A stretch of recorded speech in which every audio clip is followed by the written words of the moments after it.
तो अभी भाई मैं आया हूँ हॉर्निवल फेस्टिवल देखने के लिए, और ये है वर्ल्ड वॉर सेकंड का वॉर म्यूज़ियम।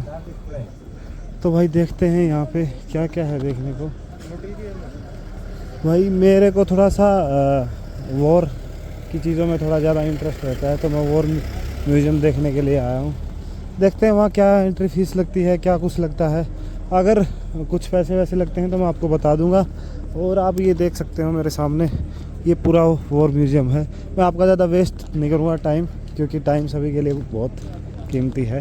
आपको मैं दिखाता हूँ पास जा के क्या क्या चीज़ें हैं वहाँ। मेरे सामने है भाई लैंड रोवर, और इसके ऊपर कुछ मेंशन नहीं किया हुआ कि ये कब की है, किस सन में थी।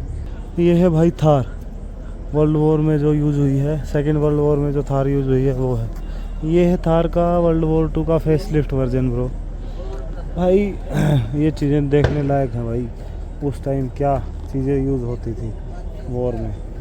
और भाई यहाँ ना थोड़ा सा वेदर अजीब सा है, कभी गर्मी कभी सर्दी, तो उस हिसाब से मैं बार बार कैप डालता हूँ।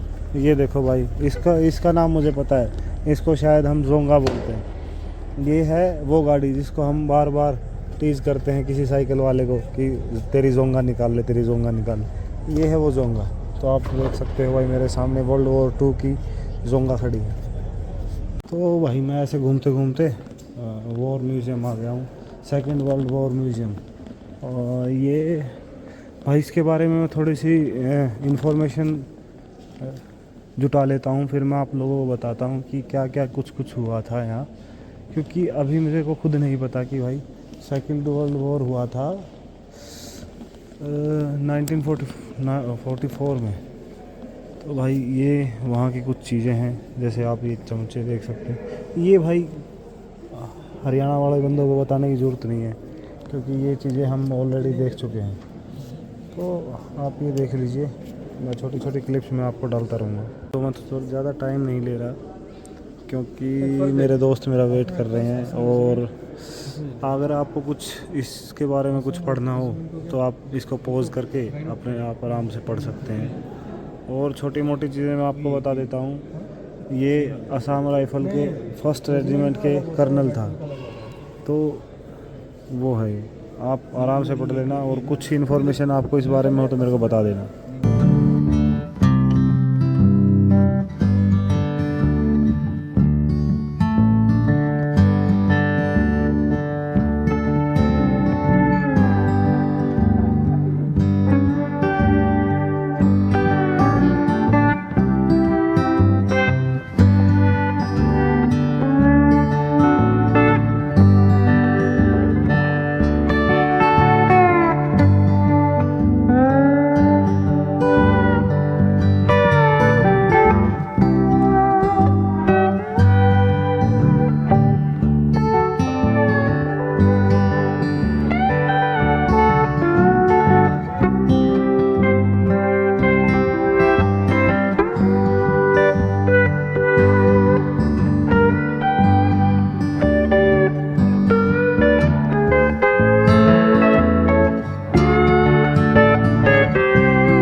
भाई ये देखो, ये भाई साहब के इतने यहाँ पे इतने बंदे मिल गए भाई। अरे कोई हरियाणा से भी आओ भाई, अरे आओ कोई हरियाणा से, भाई हरियाणा से आओ भाई। यो भाई अपना दादरी थे और हमारे तक थे तो भाई सारा दिखे। राम राम सारे भाइयों ने भाई साहब या Okay, so we are here at Nagaland State Legal Services Authority stall, which is put up every year to impart legal education and of course to impart education on the free services that we give it to the people, particularly with the people, downtrodden people and poor section of people. Now here I also wanted to highlight that we have a lot of brochures here with the Indian laws. See, to name a few, we have the Protection of Children from Sexual Offences Act 2012, we have the Domestic Violence Act 2005, we have the cyber laws are there, then we have the Maintenance of Senior Citizens 2007, and of course child labor, so and so forth. Now I also wanted to highlight a few that for those who are coming for the first time perhaps in Nagaland, also visiting the Hornbill, other than these existing laws, if you are here for the first time, you can also see to it if you're in case you're finding difficulty in traveling around alone and you wanted to get some access to certain SOPs and all, you can also approach the tourist police, which is already placed in all the main junctions in the city of Kohima and also in the hub of this Kisama main arenas and in and around. So one thing you can always approach the tourist police. Other than that, some SOPs to control and monitor the home department or rather the police department also issue. So you can always contact if you're lost around somewhere and you're coming for the first time, you can get in touch with all these things. But also if you are facing more difficulties again, you can visit this Legal Services Authority stall and get access to information so that we can help you around to get in touch with the 9 departments. Yeah, thank you. Thank you so much. भाई को सी of करने के लिए जा रहा हूँ और अच्छा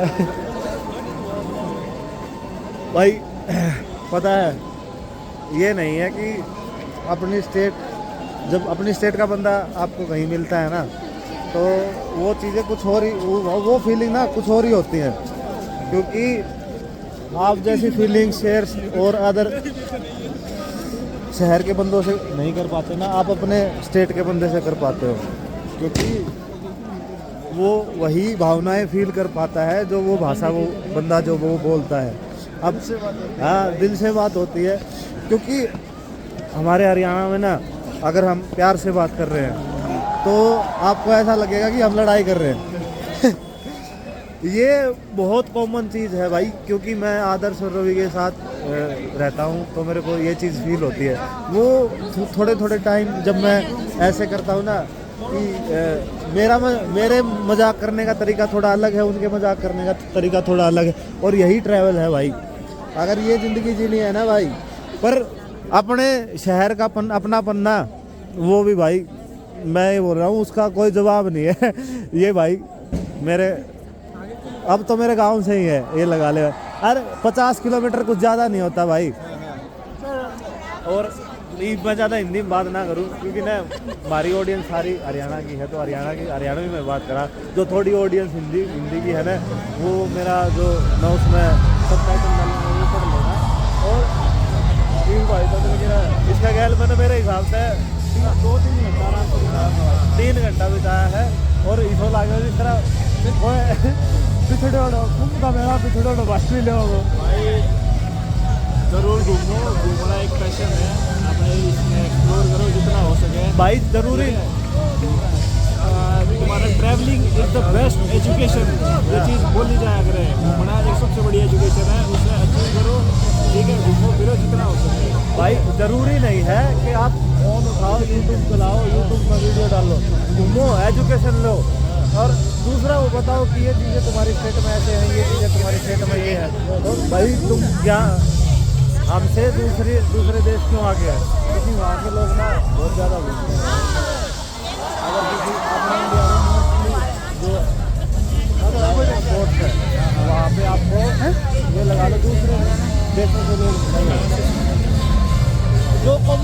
म्यूजियम में ना जैसे ताजमहल हो गया वहाँ में लोग इजीली मिल जाते हैं, क्योंकि ये चीज़ें देखने के लिए हम निकलते हैं, ज्ञान लेने के लिए जो चीज़ें जैसे म्यूजियम हो गई और म्यूजियम हो गया, वहाँ पे बहुत कम लोग मिलते हैं भाई।